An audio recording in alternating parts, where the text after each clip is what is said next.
The lights breathe in and out like a living thing. I feel the thrum of the studio under my shoes, the air cool against my palms, a soft electric shimmer riding the edge of every bulb. My heart taps once, twice steady, then shy, then steady again. I look straight into the lens, and I can tell you're here, even if it's quiet, even if it's just the sound of our breathing, finding the same rhythm. This is real time. No edits, no second takes. I speak as the red light burns. I'm here because there's something I'm learning to release. In a few minutes, I'll tell you exactly what I'm letting go of. But for now, I want to stay in this small space with you to let the moment warm up like hands rubbing together in winter until the skin remembers how to be a home.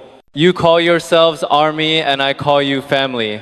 Not because I know every face, but because your voices arrive like sunrise through a window I didn't know I needed. Tonight, my voice is simple. I'm not trying to be grand. I'm just trying to be honest. Honesty, for me, is like stepping onto a stage with the lights half down and the door half open behind me. I can hear the hallway. I can hear the world we came from, the practice rooms and the taxis and the nights when adrenaline makes sleep feel like a rumor. I can hear the world we're moving toward too, softer but no less alive. And between them, this hinge where a door pauses, deciding which way to swing. I've been thinking about what makes a fan humble and kind. It sounds like a rule written on the back of a ticket, but it's not. It's a posture, like how you hold a melody before you sing it. It's the quiet choice you make in a crowd where your heartbeat wants to run ahead and claim the whole road. You know that feeling at a concert when the first note lands and the room lifts as if a wave is underneath us? That lift is a promise, and it belongs to all of us. It asks us to be big and small at the same time, big with joy, small with ego. It asks me for the same thing. It asks you, don't stand at the center just because you can. I keep my voice gentle because I want to talk to the versions of us who are tired from pretending we're unbreakable. My throat knows how to push. My hands know how to wave through a roar. My smile knows how to light up a stadium. My body knows how to be a lighthouse when the weather in a song turns rough. But there is also a softer language, the language of breathing and listening and practicing how not to feel every silence. That's where I am right now, and I think you might be here too. We're both learning that restraint is not the opposite of love. It's a shape love can take when it wants to last. I promised I would tell you what I'm letting go of, but first I want to sketch the inside of this conversation. Imagine my mind as two chairs facing each other in a small room. On one chair sits the voice that says, stay the same. People need you to be identical to the person in their posters. Don't move, don't blink, don't breathe too loud. Keep the camera fed. On the other chair sits the voice that smiles and says, change anyway. Trust the team around you. Trust the people in front of you. Trust that your best work grows in soil you haven't stood in yet. The rug between the chairs is worn by the back and forth. I've been walking that path for a long time. Here are the stakes that make my chest feel tender. If I keep living as a statue of myself, I can deliver perfect outlines, but the color drains. Health becomes a costume, not a reality. Relationships become rehearsals, not dinners where we actually taste the food. Quality becomes quantity with glitter, and I love glitter, you know I do. But glitter by itself can't carry a song to your door at midnight when you're alone. Only truth can do that. So the second voice speaks calmly. If you move, you might lose some of the script, yes, but you will gain presence, you will gain room for other hands to hold the wheel.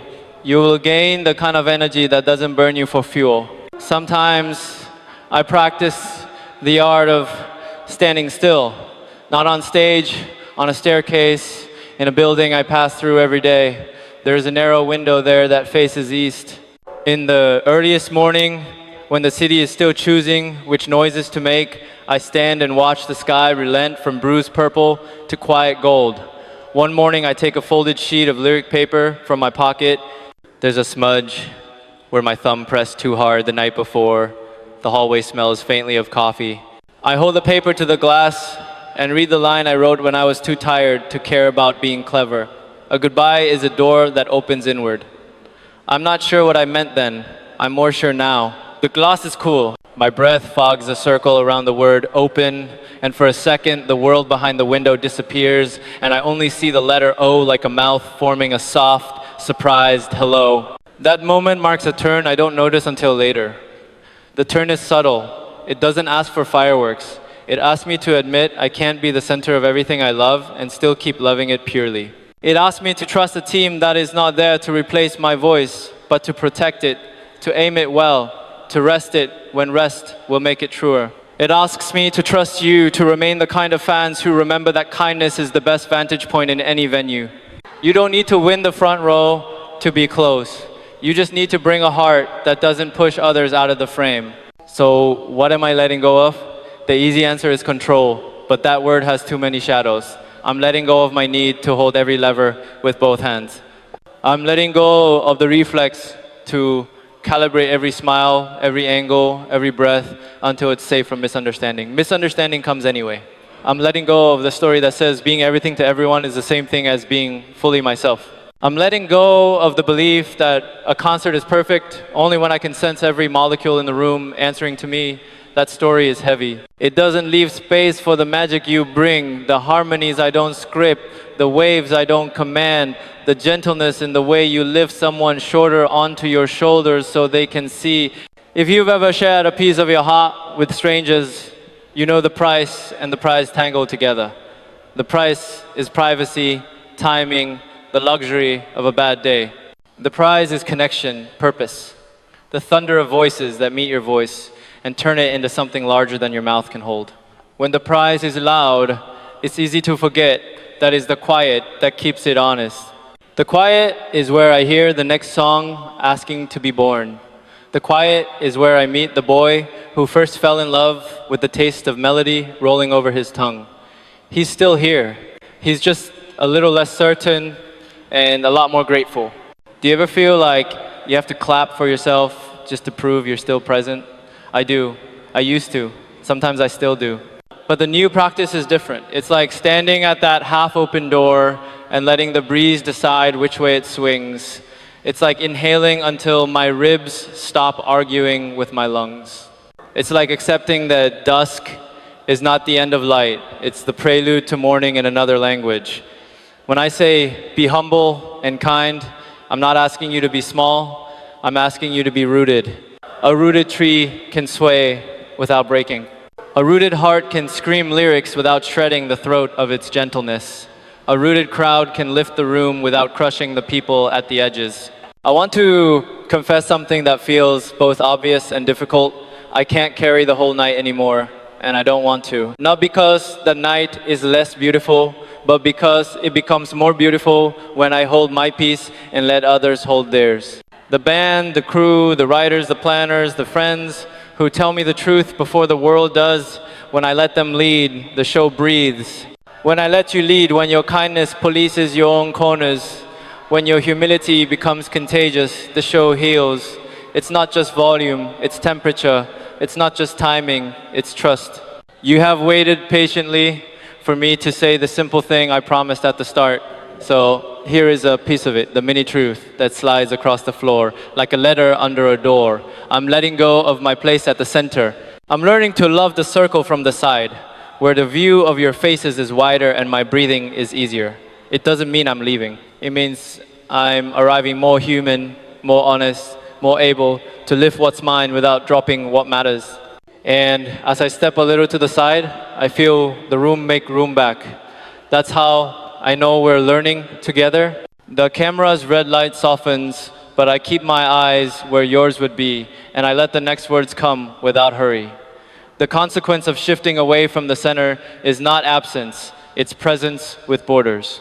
It feels like handing the steering wheel to someone you trust on a long drive, not to sleep forever, but to watch the scenery without blinking it into a checklist. At first it stings.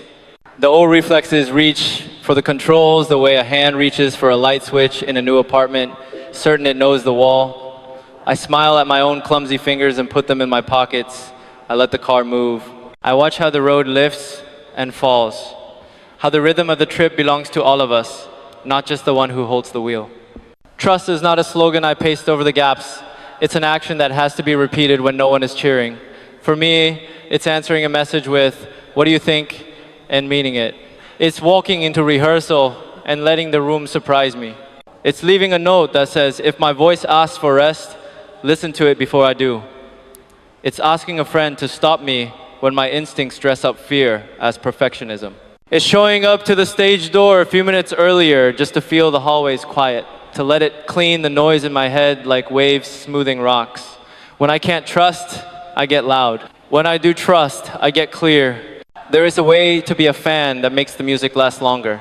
You already know it because I've seen you do it. You cheer without turning your neighbor into a rival. You record without turning the moment into a commodity. You reach without grabbing. You cry without apologizing. You leave room for someone's first concert to feel like a first kiss, not a test.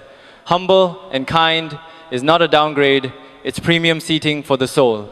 It lets the show be a town square instead of a battlefield. It lets your joy be a light and not a weapon. It lets me stand here as a person, not as a vending machine for high notes. The vignette, I promise, belongs here because it keeps my feet on the ground. One night, late, the practice room is almost empty. A single bulb hums. I'm alone with a piano that remembers more than I do. On the stand sits the same folded lyric page, edges softened by too many pockets.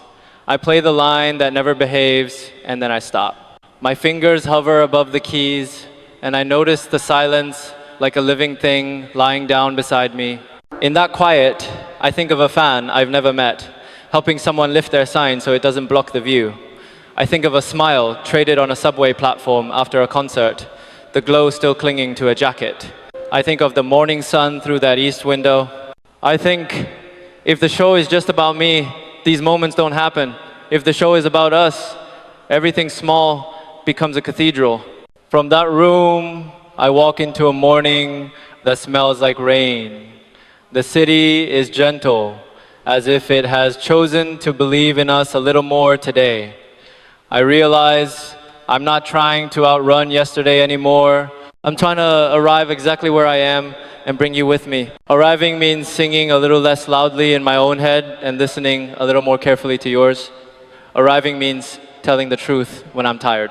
Arriving means letting someone else count us in and trusting the downbeat will still feel like home. I know the word that travels with change. It whispers, if you aren't at the center, will they forget you? If you don't push this hard, will the work be good? If you don't grab the mic at every beat, will the music wander off without you? I answer the worry the way you answer a child who thinks the dark is the end of the room. I turn on a small lamp. I show the corners. I say, look, nothing disappears when the light moves. It just rests. I remind the worry that my identity is not a costume. The stage is where I sing, not who I am. Who I am is what I bring into the stage and out of it. The listening, the warmth, the stubborn hope that art is a reason to treat strangers like neighbors. Goodbyes used to scare me because they sounded like failure. Now they sound like a key turning, like the soft click of a door that opens inward. A goodbye to control is a hello to collaboration. A goodbye to perfection at all costs is a hello to quality that breathes. A goodbye to being the only lighthouse is a hello to a coastline of small fires, each one held by someone who believes the night can be kind. I want to be that kind of fire. I want us to be that coastline. At concerts, I'm still gonna give you everything I have, but the shape of everything is changing. It's more human now. It includes the right to step back half a pace and watch the song do its work in you. It includes the right to say, let's share this spotlight and mean it as a gift, not as a retreat. It includes the right to be proud of you when you show humility and to say so out loud. The way you help each other, the way you keep the aisles clear, the way you choose compassion over competition when the first chords make the room feel like a lottery. I can feel the question arriving, does this mean the dream is smaller? No, the dream is the same size, we're just walking through it differently. Think of it like a breath that we used to hold until the last note, faces red, lungs burning, and now we learn to let the breath go, let it return, let it be a tide instead of a container. The song grows taller when we breathe this way, so do we. The promise I can make is humble, because humble promises are the ones that can keep themselves. I will keep making work that tells the truth I can stand behind. I will keep trusting the team that cares for that truth when I'm too close to see it clearly.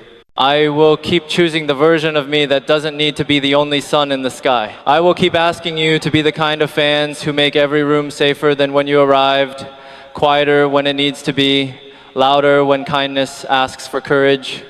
This is not the end, it's just the end of one way of standing in the light. The music remains, the door is half open, and I'm walking through with you. If you want to walk too, I'll meet you on the other side, where goodbye is only the first syllable of hello. And if you're ready, softly, just between us, what 3 words are your quiet goodbye?